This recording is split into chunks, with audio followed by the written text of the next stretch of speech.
విజయనగరం ఉగ్రకుట్ర కేసులో నిందితులు సిరాజ్ సమీర్లను వరుసగా రెండో రోజు పోలీసులు విచారించారు. విజయనగరం పోలీస్ శిక్షణ కళాశాలలో రెండో రోజు 7 గంటలకు పైగా విచారణ చేయగా మరో కొత్త కోణం వెలుగు చూసింది. తెలంగాణ బీజేపీ ఎమ్మెల్యే రాజ్ సింగ్ వీడియోపై సామాజిక మాధ్యమాల్లో సిరాజ్ కౌంటర్ ఇచ్చినట్లు ఓ అజ్ఞాతవాసి గుర్తించాడు. సిరాజ్ను ప్రశంసిస్తూ అతడి నుంచి మెసేజ్ వచ్చింది. ఆ తర్వాత సిరాజ్ అజ్ఞాత వ్యక్తి మధ్య కొన్నాళ్లు చాటింగ్ కొనసాగింది. నమ్మకం కుదిరిన తర్వాత సిరాజ్కు అతని వ్యక్తిగత వివరాలు తెలిపాడు. విశాఖకు చెందిన రెవెన్యూ అధికారిగా పరిచయం చేసుకున్నాడు.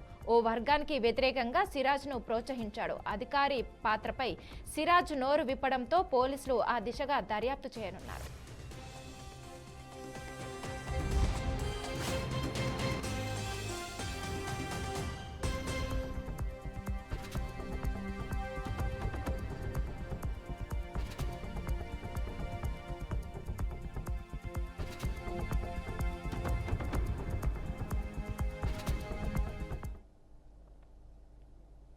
కడప జిల్లాలో ఈ నెల 27, 28, 29 తేదీలలో మహానాడు జరగనుంది. సీకే దిన్నె పరిధిలోని పబ్బాపురంలో జరగనున్న ఈ కార్యక్రమానికి ఏర్పాట్లు శరవేగంగా జరుగుతున్నాయి. వేదిక వద్ద భద్రతా ఏర్పాట్లను రాష్ట్ర DGP Harish Kumar Gupta, additional DG N Madhusudan Reddy పరిశీలించారు. పార్కింగ్ ప్రదేశాలు, ప్రధాన వేదిక, ఫుడ్ కోర్ట్ల వద్ద చేపట్టాల్సిన బందోబస్తు ఏర్పాట్లపై పోలీస్ అధికారులకు పలు సూచనలు చేశారు. అప్రమత్తంగా ఉండాలంటూ విధులు నిర్వహించాలని పోలీస్ అధికారులకు వారు సూచించారు.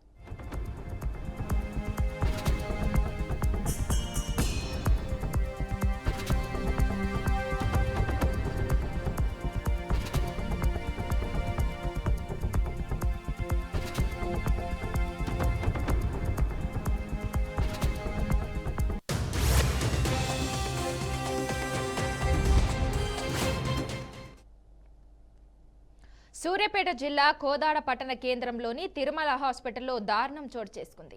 వైద్యుల నిర్లక్ష్యం కారణంగా బాలింత మృతి చెందింది. పట్టణానికి చెందిన హిమబిందుని ఆసుపత్రిలో ప్రసవం కోసం అడ్మిట్ చేశారు. ప్రసవం అనంతరం మహిళ మృతి చెందడంతో బంధువులు దాడికి దిగారు. పోలీసుల బందోబస్తు మధ్య స్థానికులకు అక్కడి నుంచి పంపించారు. మృతురాలి బంధువులు హాస్పిటల్ అద్దాలు, ఫర్నిచర్ ధ్వంసం చేశారు. ఇదే ఆసుపత్రిలో పలుమార్లు ఇలాంటి ఘటనలే జరుగుతుండటంతో స్థానికులు ఆందోళన చెందుతున్నారు.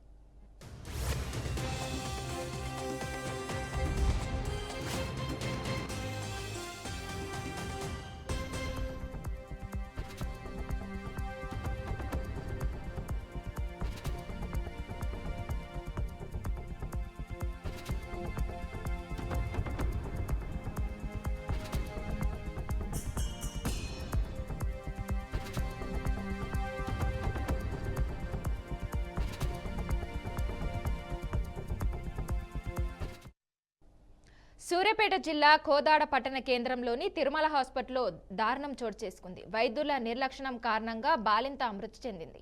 పట్టణానికి చెందిన హిమబిందుని ఆసుపత్రిలో ప్రసవం కోసం అడ్మిట్ చేశారు. ప్రసవం అనంతరం మహిళ మృతి చెందడంతో బంధువులు దాడికి దిగారు. పోలీసుల బందోబస్తు మధ్య స్థానికులను అక్కడి నుంచి పంపించారు. మృతురాలి బంధువులు హాస్పిటల్ అద్దాలు, ఫర్నిచర్ ధ్వంసం చేశారు. ఇదే ఆసుపత్రిలో పలుమార్లు ఇలాంటి ఘటనలే జరుగుతుండటంతో స్థానికులు ఆందోళన చెందుతున్నారు.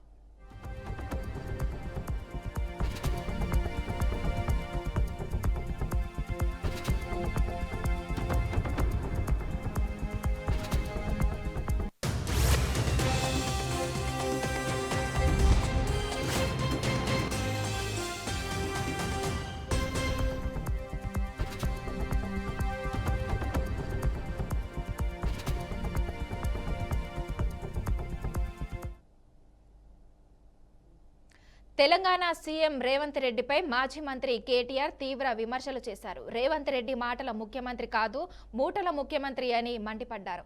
ఆనాడు పీసీసీ పదవి కోసం డబ్బులు ఇచ్చిన విషయాన్ని కాంగ్రెస్ వాళ్లే అన్నారని తెలిపారు. కాంగ్రెస్ పార్టీ హైకమాండ్కు తెలంగాణ ఏటీఎంలా మారిందన్నారు. వాళ్లకు ఎప్పుడు డబ్బులు కావాలన్నా రేవంత్ను అడిగే తీసుకువెళ్తారని అన్నారు. ఆనాడు పీసీసీ పదవి కోసం బ్రహ్మాండంగా ఆ రోజు డబ్బులు ఇచ్చి 50 కోట్లు ఇచ్చి తెచ్చుకున్నారని వాళ్ళ కాంగ్రెస్ నాయకులు చెప్పిన మాట. ఈరోజు ఢిల్లీకి ఇప్పటికి కూడా జరుగుతూ ఉన్నది ఏమంటే తెలంగాణ అనేది కాంగ్రెస్ పార్టీకి ఒక ఏటీఎంగా మారిపోయిన మాట వాస్తవం. ఎప్పుడు డబ్బులు కావాలి అని కాంగ్రెస్ పార్టీ వాళ్ళు అనుకుంటే అప్పుడు పెద్ద ఎత్తున డబ్బులు అందిస్తూ తన పదవిని కాపాడుకుంటా ఉన్నారు రేవంత్ రెడ్డి గారు.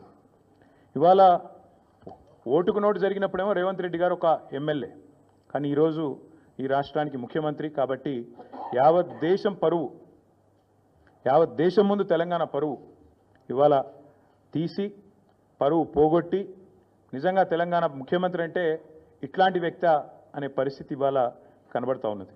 4 కోట్ల ప్రజల ముందు ఇవాళ ఆ ప్రజలకు నాయకత్వం వహించే నాయకుడిగా అక్కడ కూర్చున్న వ్యక్తికి తప్పకుండా నిజాయితీ ఉంటే, నైతికత ఉంటే వెంటనే అయితే రేవంత్ రెడ్డి గారు స్వచ్ఛందంగా తప్పుకోవాలి, లేదా కాంగ్రెస్ పార్టీ పెద్దలు స్పందించి తప్పకుండా వెంటనే వారిని రాజీనామా చేయించి నిష్పక్షపాతంగా విచారణ జరగడానికి సహకరించాలని మేము కూడా డిమాండ్ చేస్తూ ఉన్నాం. రేవంత్ రెడ్డి గారు మాటల ముఖ్యమంత్రి కాదు, మూటల ముఖ్యమంత్రి అని మళ్ళొకసారి తేలిపోయింది దీంతో. ఎందుకంటే మూటలు మోసే పిసిసి అధ్యక్ష పదవి తెచ్చుకున్నారని వెంకటరెడ్డి గారు చెప్పారు. ఇప్పుడు మూటలు మోసే పదవి కాపాడుకుంటున్నారు అని దేశమంతా తెలుసు. అట్లాగే మూటలతోనే ఆనాడు పిసిసి ఆఫీస్ బేరర్స్ దగ్గర కూడా డబ్బులు తీసుకొని మరి కాంగ్రెస్ పార్టీ ఒక పత్రికకు డబ్బులు అందించారని చెప్పి ఎన్ఫోర్స్మెంట్ డైరెక్టరేట్ కూడా చెప్తా ఉంది. 16-17 నెలల్లో 44సారి ఢిల్లీకి పోయి ఒక అరుదైన రికార్డు ముఖ్యమంత్రి గారు అయితే సృష్టించారో ఇప్పుడు మాకు అర్థమైంది ఎందుకు పోతున్నాడో ఢిల్లీ. చీకట్లో బీజేపీ పెద్దల కాళ్ళు పట్టుకోవడానికి, అయ్యా నా మీద కేసు లేకుండా చేయండి, నన్ను జైల్లో వేయకండి, ఎన్ఫోర్స్మెంట్ డైరెక్టరేట్ వాళ్ళతో ఒక మాట చెప్పండి అని చీకట్లో నిన్న రాత్రి పోయి అమిత్ షా గారి కాళ్ళు పట్టుకోవడం, బయటికి వచ్చి మాత్రం పెద్ద పెద్ద పోజులు కొట్టడం. రేవంత్ రెడ్డి గారు ఒక్క ఇటుక పేర్చకుండా, ఒక్క కొత్త ప్రాజెక్టు కట్టకుండా, ఒక్క సంక్షేమ పథకం అమలు చేయకుండా, ఒక్క గ్యారంటీ ఇచ్చిన ఒక్క గ్యారంటీ అమలు చేయకుండా తెలంగాణలో 1,80,000 కోట్ల అప్పు, ఆ డబ్బులు ఎక్కడ పోతున్నాయో ఇప్పుడన్నా మరి తెలంగాణ ప్రజలకు అర్థమవుతుందని నేను అనుకుంటా ఉన్నా. 7 ఏళ్ల కాలంగా రేవంత్ రెడ్డి గారు చేసిన పనులు 3. 1 బీఆర్ఎస్ పై నిందలు, 2 బిల్డర్లతో కాంట్రాక్టర్లతో దందాలు, 3 ఢిల్లీ బాసులకు 1,000 కోట్ల చందాలు. ఇది నిజంగా సిగ్గుచేటు. ఒక ముఖ్యమంత్రిగా ఆనాడు ఎమ్మెల్యేగా అబాస్పాలైన రేవంత్ రెడ్డి గారికి బుద్ధి వచ్చిందేమో అనుకున్నాం, కానీ కుక్కతోక వంకర అన్నట్టు ఇప్పటికీ అవే అపసవ్యపు పనులు, ఇప్పటికీ అవే అపసవ్యపు కార్యక్రమాలు చేస్తూ తెలంగాణ రాష్ట్ర పరువు జాతీయ స్థాయిలో తీసినందుకు వారిని వెంటనే తొలగించాలని చెప్పి మేము డిమాండ్ చేస్తా ఉన్నాం. మీ ముఖ్యమంత్రి గారిని ఛార్జ్ షీట్లో చేరిస్తే why is Rahul Gandhi not responding? Why is he not talking? Why is mister Rahul Gandhi silent on this issue? Please respond. One of your chief ministers along with you has been named in the charge sheet. You are accused 1 and accused 2, and your CM, your chief minister of Telangana, and also the deputy chief minister of Karnataka have been named. మేము తెలంగాణ ప్రజల తరపున ప్రధాన ప్రతిపక్షంగా, అదేవిధంగా భారత రాష్ట్ర సమితిగా ఈ ఉద్యమానికి, ఈ రాష్ట్రానికి నాయకత్వం వహించిన కేసీఆర్ గారి తరపున మేము అడుగుతా ఉన్నాం. కాంగ్రెస్ అంటేనే కరప్షన్, ఇది అందరికీ తెలుసు. దేశమందరూ మాట్లాడుతున్నారు. కర్ణాటకలోనైతే డీకే శివకుమార్ గారిని తొలగించాలని కర్ణాటక బీజేపీ వాళ్ళు విరుచుకుపడుతున్నారు. కానీ తెలంగాణ బీజేపీ వాడు మాత్రం ఎవడు మాట్లాడట్లేదు.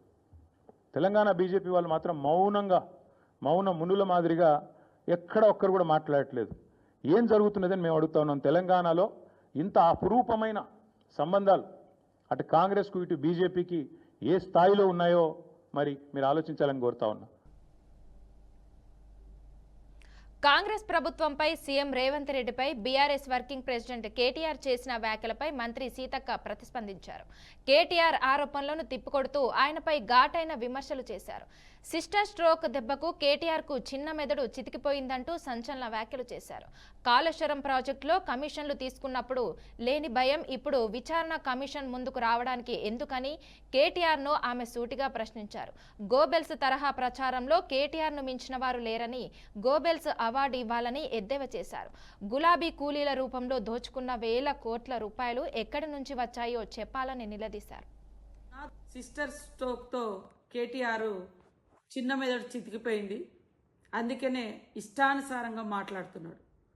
కాళేశ్వరం విషయంలో కమిషన్లు తీసుకున్నప్పుడు గుర్తు రానటువంటి మరి భయం ఈరోజు కమిషన్ ముందుకు రావడానికి మాత్రం భయపడుతున్నారు. దాన్ని కప్పిపుచ్చుకోవడం కోసం ఈరోజు పిచ్చి పిచ్చిగా కాంగ్రెస్ పార్టీ బాంబులు పెట్టిందని మాట్లాడుతున్నాడు. కాళేశ్వరానికి నువ్వు అధికారంలో ఉండి ఎందుకు నిరూపించలేకపోయినావో ఒక్కసారి కేటీఆర్ గారు ఆత్మ పరిశీలన చేసుకొని ఈ అబద్ధాల పునాదుల మీద వాస్తవాలను కప్పిపుచ్చే ప్రయత్నం చేస్తూ ఉన్నావు.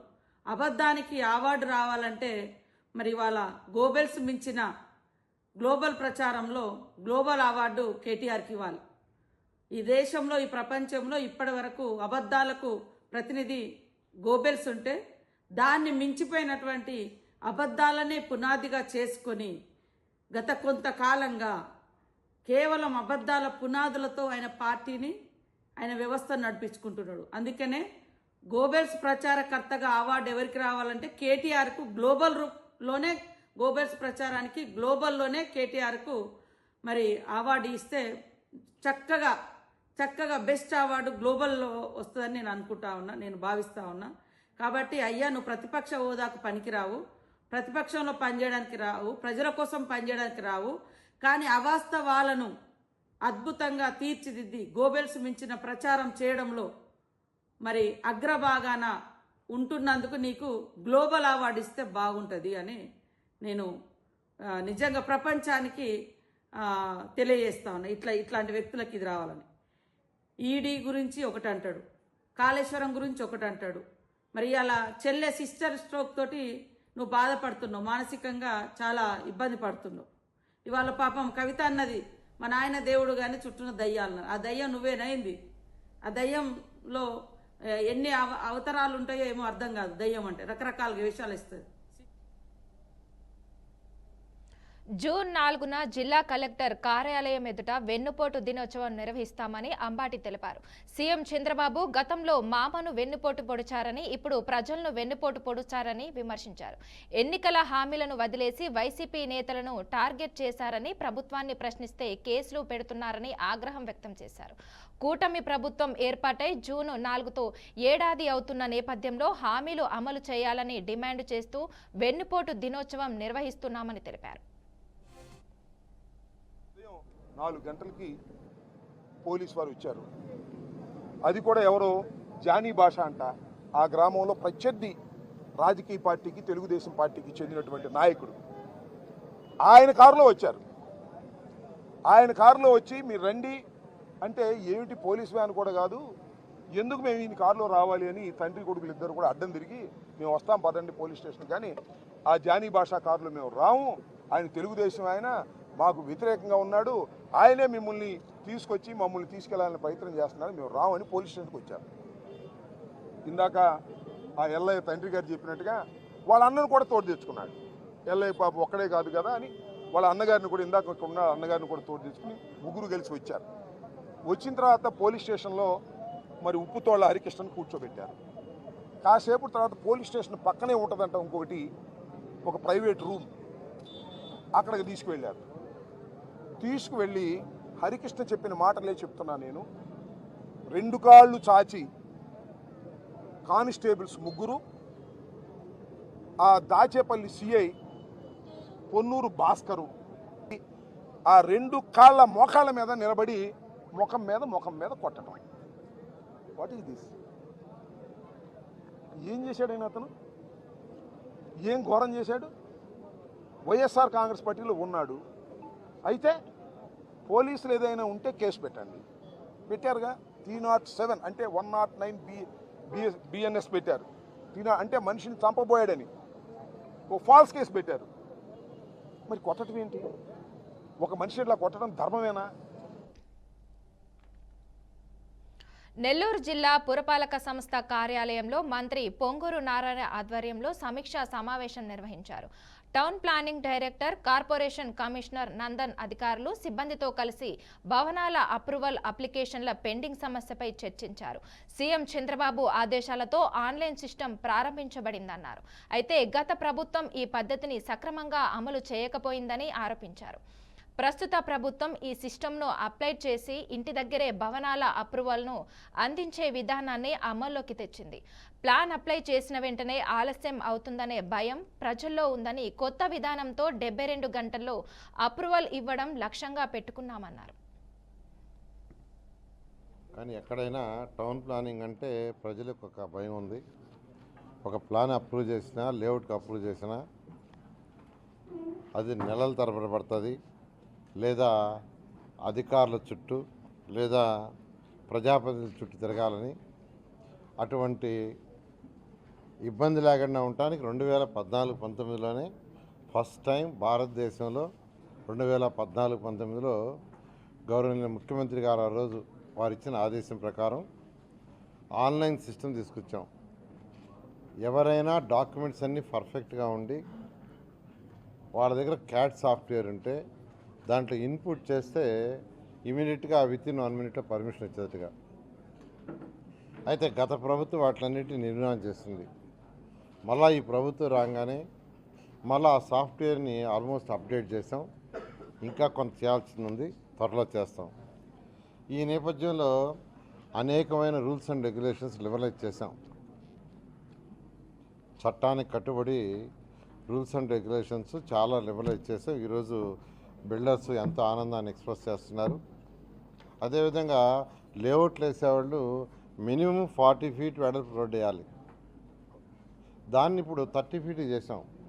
ఎందుకంటే అనేక రాష్ట్రాలు ఎలా చేస్తున్నారో స్టడీ చేసాం. పేరుకి 40 feet పర్మిషన్ తీసుకుంటున్నారు, పర్మిషన్ 40 feet తీసుకుంటున్నారు, కానీ గ్రౌండ్ మీద 30 feet వేస్తున్నారు. మళ్ళీ బిల్డింగ్ కట్టుకోవడానికి బిల్డింగ్కి అప్లై చేసేవాడికి ఉన్నారు.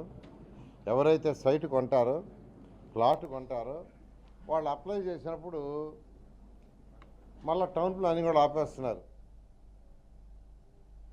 చల్లని కబురు వచ్చేసింది. దేశానికి అత్యధికంగా వర్షాలు ఇచ్చే నైరుతి రుతుపవనాలు వచ్చేశాయి. సాధారణం కంటే 8 రోజుల ముందే నైరుతి రుతుపవనాలు దేశంలోకి వచ్చేశాయి.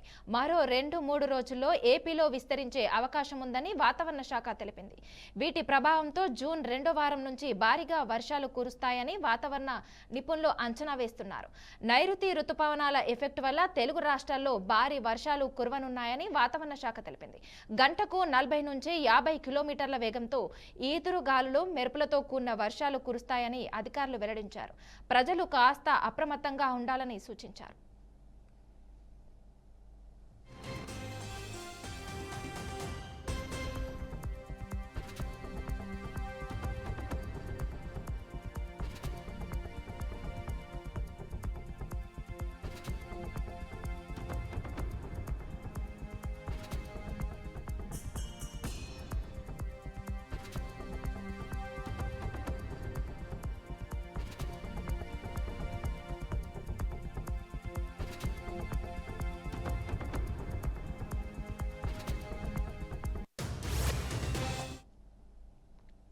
రుతుపవనాల వల్ల అరేబియా సముద్రంలో అల్పపీడనం వాయుగుండంలా మారి తుఫాన్గా మారే అవకాశం ఉందని ఐఎండీ హెచ్చరిస్తుంది. దీనివల్ల ఏపీ, తెలంగాణలో 4 రోజుల పాటు భారీ వర్షాలు కురవనున్నాయి. హైదరాబాద్, నల్గొండ, వరంగల్, నిజామాబాద్, కరీంనగర్ జిల్లాలో ప్రజలు అప్రమత్తంగా ఉండాలని ఎల్లో అలర్ట్ జారీ చేశారు. ఏపీలో అల్లూరి సీతారామరాజు, మన్యం, తూర్పుగోదావరి, కోనసీమ, కాకినాడ, ఏలూరు జిల్లాలో పిడుగులతో కూడిన మోస్తరు వర్షాలు కురిసే అవకాశం ఉందని ఐఎండీ తెలిపింది. ఈ నేపథ్యంలో మత్స్యకారులు వేటకు వెళ్లవద్దని అధికారులు హెచ్చరికలు జారీ చేశారు. ఇదిలా ఉంటే హైదరాబాద్లో పలు నగరాల్లో వర్షం దంచుకొడుతుంది.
చిత్తూరు జిల్లాలోని టీడీపీ శ్రేణులు ఆందోళన చేపట్టారు. ఏపీలో పరిపాలనా సౌలభ్యం పేరుతో చిత్తూరు జిల్లాలో పులిచెర్ల మండలాన్ని అన్నమయ్య జిల్లాకి బదిలీ చేశారు.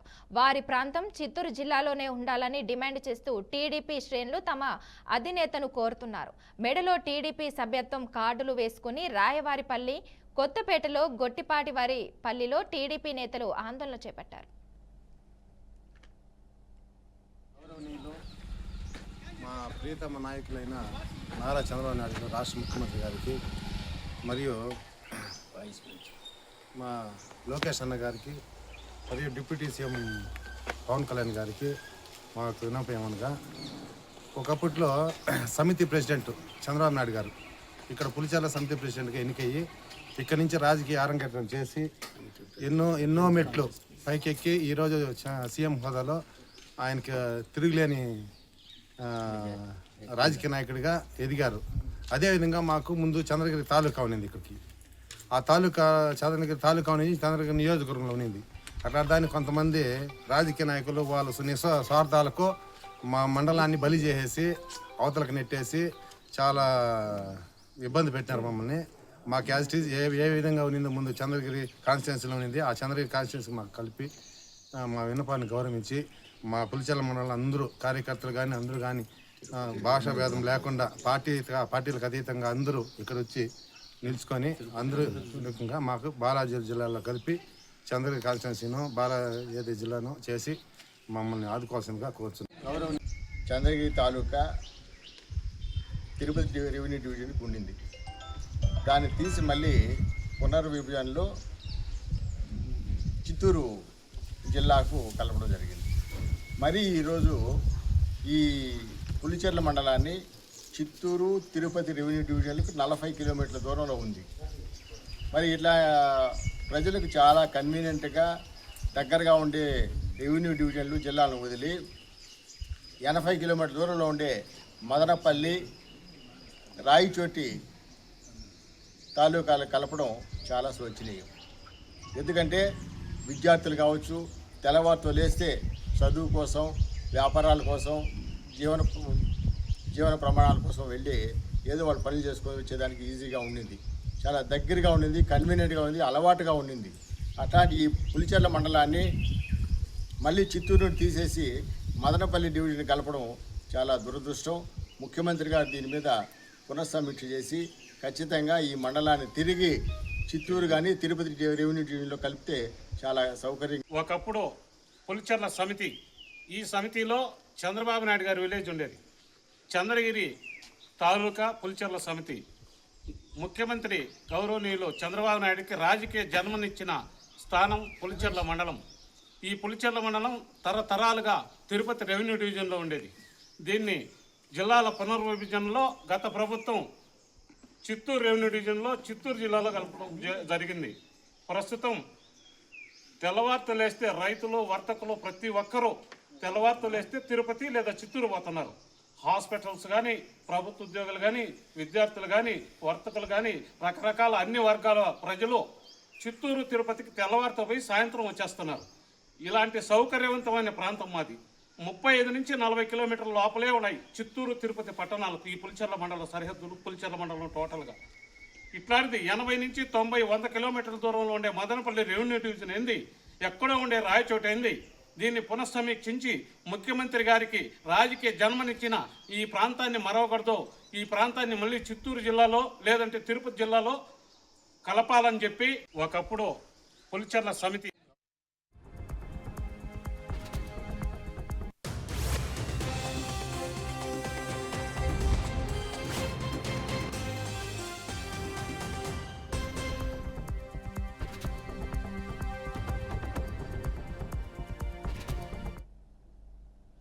చిత్తూరు జిల్లాలోని టీడీపీ శ్రేణులు ఆందోళన చేపట్టారు. ఏపీలో పరిపాలనా సౌలభ్యం పేరుతో చిత్తూరు జిల్లాలో పులిచెర్ల మండలాన్ని అన్నమయ్య జిల్లాకి బదిలీ చేశారు.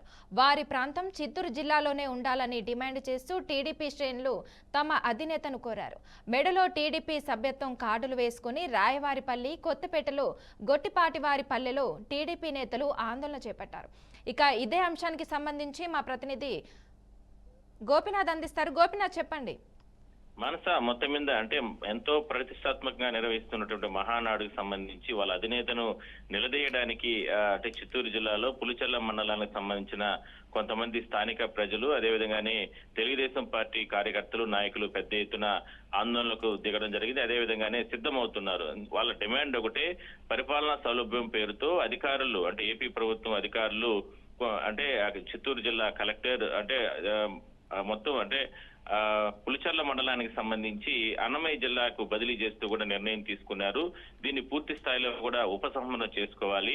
అన్నమయ్య జిల్లాకు గాన పులిచెర్ల మండలాన్ని గాన బదిలీ చేస్తే ఇక్కడ నుంచి దాదాపుగా 100 కిలోమీటర్లు మదనపల్లి రెవెన్యూ డివిజన్ కింద చూపించి ఈ రకంగా నిర్ణయం తీసుకోవడం జరిగింది. 100 కిలోమీటర్ల వరకు మేము ఏ సమస్యలు ఉన్నా కూడా అక్కడికి వెళ్ళి ఎట్లా మేము దాన్ని పరిష్కారం చేసుకోవాలంటూ కూడా వాళ్ళు ఆవేదన వ్యక్తం చేయడం జరిగింది. ఎందుకంటే ఒకప్పుడు పులిచెర్ల మండలం చంద్రగిరిలోనే ఉండేది. చంద్రగిరి అంటే ప్రస్తుతం ముఖ్యమంత్రి చంద్రబాబు సొంత గ్రామం, సొంత ప్రాంతం ఉండేది కూడా ఇక్కడే. అలాంటి దాన్ని గతంలో పరిపాలన పేరుతో అంటే పుంగనూరు నియోజకవర్గానికి మార్చడం జరిగింది. అయితే ఇప్పుడు తాజాగా ఇక్కడ నుంచి అంటే చిత్తూరు జిల్లా నుంచి నేరుగా అన్నమయ్య జిల్లాకి మార్చి ఈ రకంగా ఇబ్బందులు గురి చేయడం కరెక్ట్ కాదంటూ కూడా తీవ్ర ఆవేదన వ్యక్తం చేయడం జరిగింది. గతంలో అంటే ఈ అధికారం రావడానికి ఎన్నో రకాలుగా ఇబ్బందులు పడ్డాం. అంటే ఎన్నికల సందర్భంగా ఇక్కడ ప్రజలందరూ కూడా చంద్రబాబు పైన నమ్మకంతో ఓట్లు వేసి గెలిపించారు.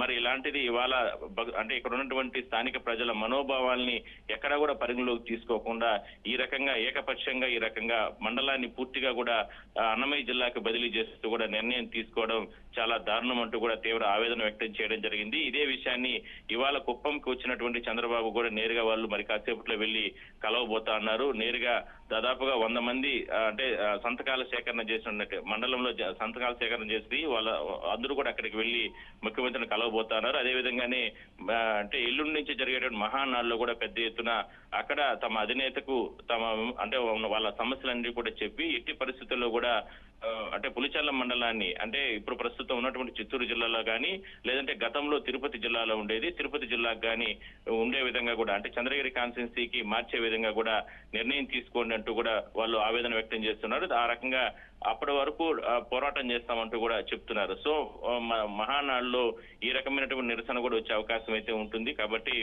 పూర్తి స్థాయిలో కూడా ప్రభుత్వం దీనిపైన పునః సమీక్ష చేయాలనేది ప్రధానంగా అంటే అక్కడ ఉన్నటువంటి కొత్తపేట గ్రామస్తులు కావచ్చు, అదేవిధంగానే గొట్టిపాటి వారిపల్లి, రాయవారిపల్లి సీనియర్ గా ఉన్నటువంటి నాయకులు వాళ్ళందరూ కూడా పెద్ద ఎత్తున నిరసన ఆందోళన వ్యక్తం చేయడం జరిగింది. దాదాపుగా 100 మంది స్థానిక ప్రజలు, నాయకులు, కార్యకర్తలు వాళ్ళందరూ కూడా నేరుగా ఇవాళ ముఖ్యమంత్రిని కలిసి మండలానికి సంబంధించి జరుగుతున్నటువంటి నష్టం పైన వాళ్ళు కూడా వివరణ ఇచ్చే అవకాశం అయితే ఉంటుంది.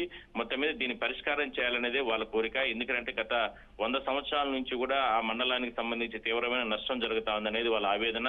రైతులు కావచ్చు, గ్రామస్తులు కావచ్చు, ఎక్కడైనా వెళ్ళాలంటే ఇప్పటి వరకు కూడా చిత్తూరు జిల్లా ఉండేది. అలాంటిది ఇప్పుడు మా అన్నమయ్య జిల్లాకు గానే మారిస్తే దాదాపుగా 100 కిలోమీటర్లు ప్రయాణం చేయాలంటే రకరకాలుగా ఇబ్బందులు ఉంటాయి రైతులకి కావచ్చు, స్థానిక ప్రజలకి. ఆ రకంగా ప్రభుత్వం చర్యలు తీసుకొని దీన్ని ఈ నోటిఫికేషన్ రద్దు చేయాలనేది వాళ్ళు డిమాండ్ వ్యక్తం చేస్తున్నారు. అయితే ప్రభుత్వ పరంగా ఎటువంటి చర్యలు తీసుకుంటారో వేచి చూడాల్సిన అవసరం అయితే ఉంది. మనస ఓకే, థ్యాంక్ యూ గోపీనాథ్.